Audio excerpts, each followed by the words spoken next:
Hey there, this is Erica from Adver Educating, and this channel is teaching tips, tools, ideas, and resources for new college instructors. In today's video, I wanted to chat about ChatGPT, an AI tool that you put in a prompt and it gives you language, writing, that sounds pretty human. So there's been a lot of concerns amongst my former colleagues who are writing and literature professors about the tool and how students might be using it. I've seen across other fields as well, other teachers and professors being worried about it. I've been reading some research, listening to some podcasts. I'll have some links below. But I thought I'd share my own ideas that I've been thinking about when considering, this conundrum.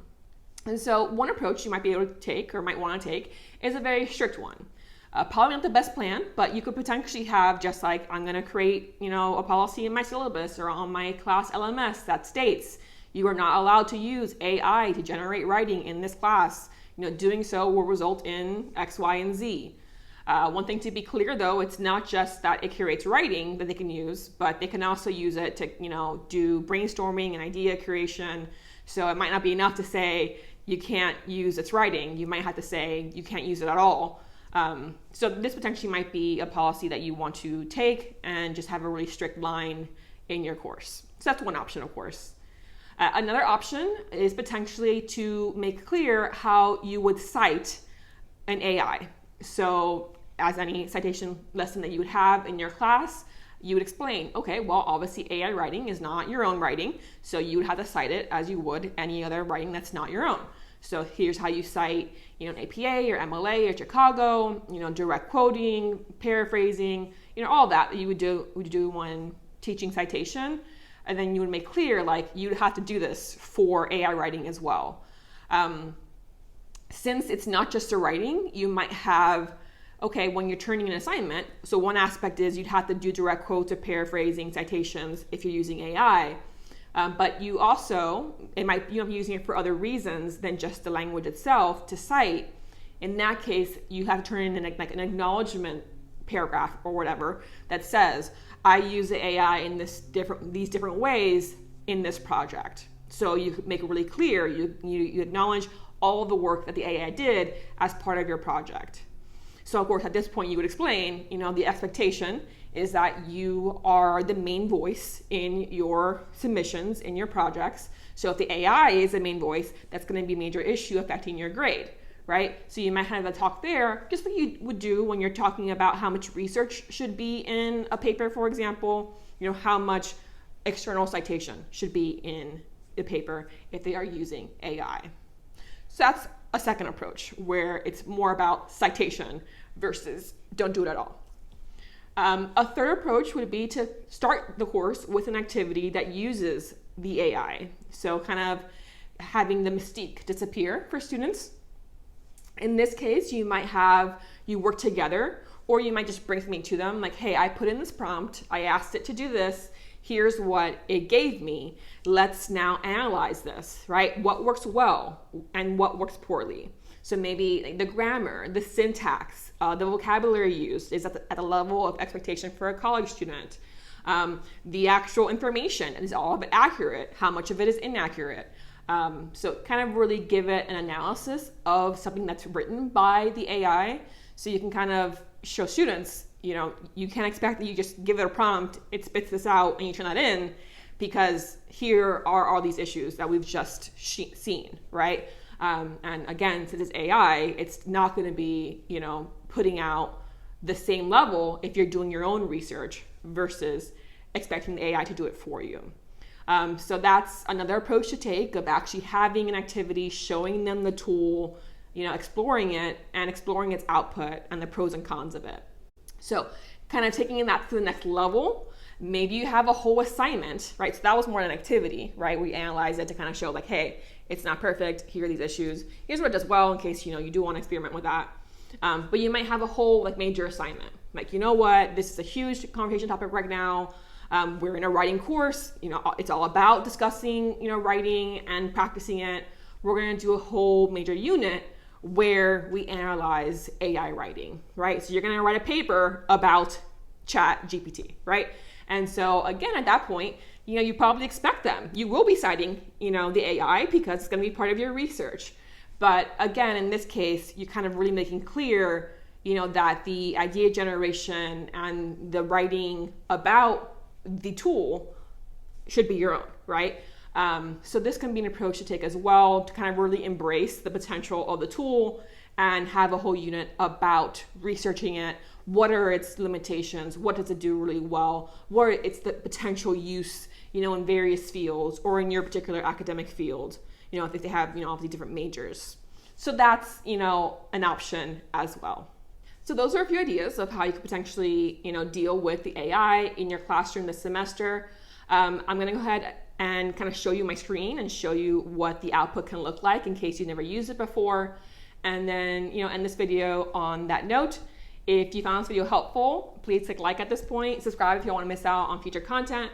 But again, let's shift to my screen. So let's go through a few examples of using this particular tool. Now, the first one here, you're in a writing course, and one of your assignments is to write an argumentative essay about a topic of student choice. Well, if you're doing an activity where you're showing the pros and cons of using a tool like this, then you can put in a prompt. Write a college-level 5-paragraph essay that makes an argument about climate change. And then this pops out. It is 5 paragraphs. They are actual paragraphs in length. None of them are indented, which they should be in an essay, so that's one thing to point out.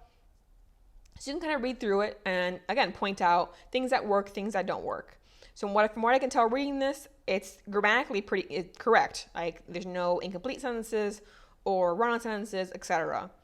But something to consider is that in this first paragraph, like, the argument isn't really clearly stated. And then you kind of go through and see, okay, well, how can we improve? How can we make the argument really clear, the thesis? And then go from there.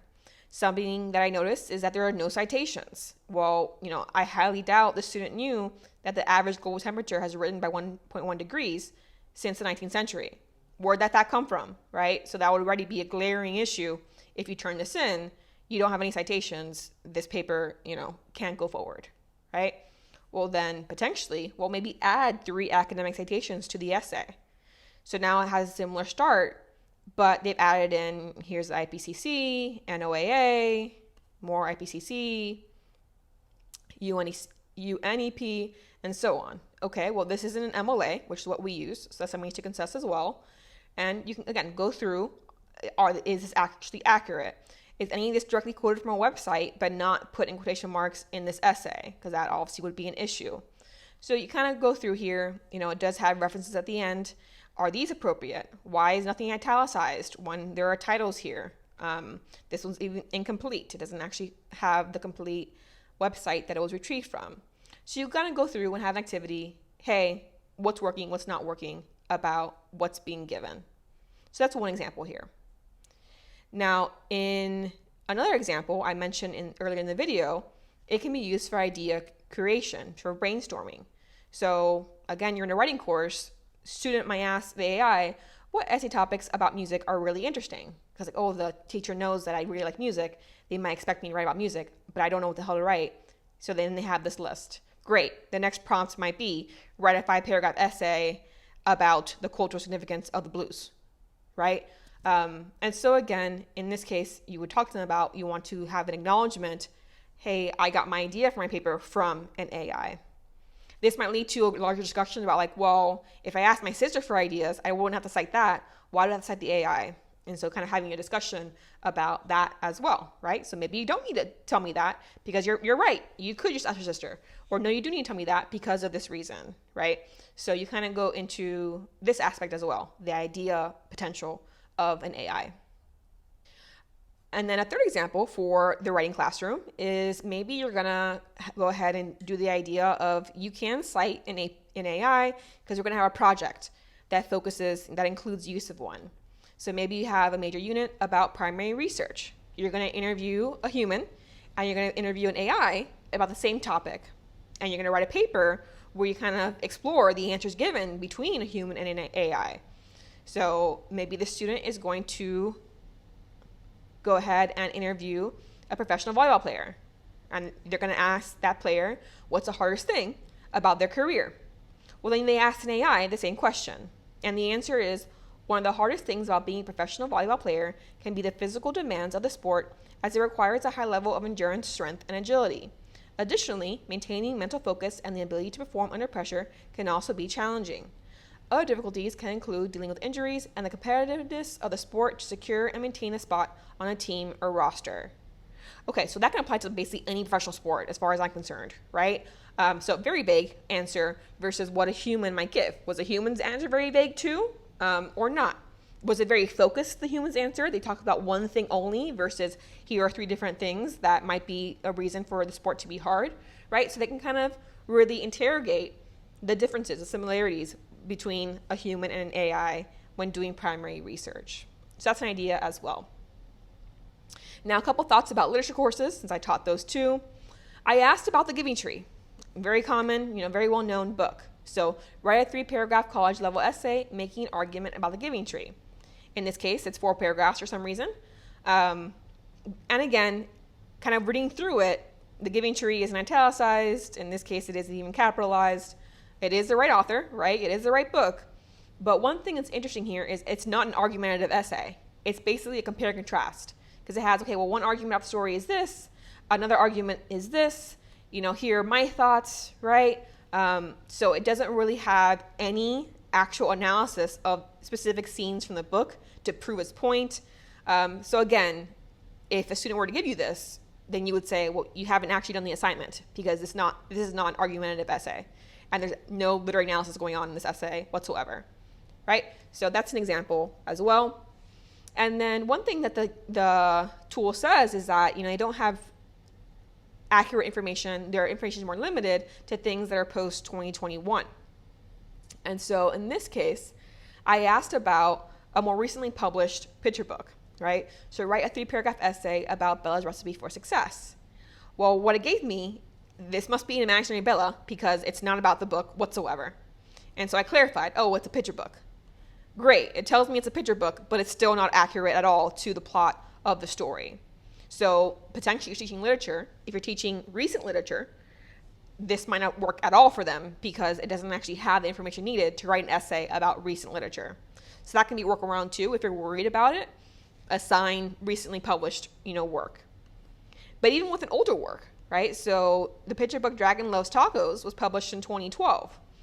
Yes, it is a picture book written by Adam Rubin and illustrated by Daniel Salmeri, but this is not the plot of the picture book. So once again, if you were to receive this, your first thought would be, well, you did not read the picture book because that's not the plot, right? It has the same issues of not having direct citations and everything, but even if that was somehow included, if they're giving you the wrong plot for the book, there's little hope that adding in citations would be helpful. So again, in a literature course, probably easier to show the pitfalls in an activity early on. Like, don't bother because you're not going to get anything accurate. Though again, if you're teaching classics, that can potentially come more slippery slope. So here are a few ideas. Hopefully you kind of see what the tool is like, what options there are, and how you might approach it with your students. If you have your own ideas of how to deal with the AI conundrum, go ahead and share them in the comments below. I'll see you next time.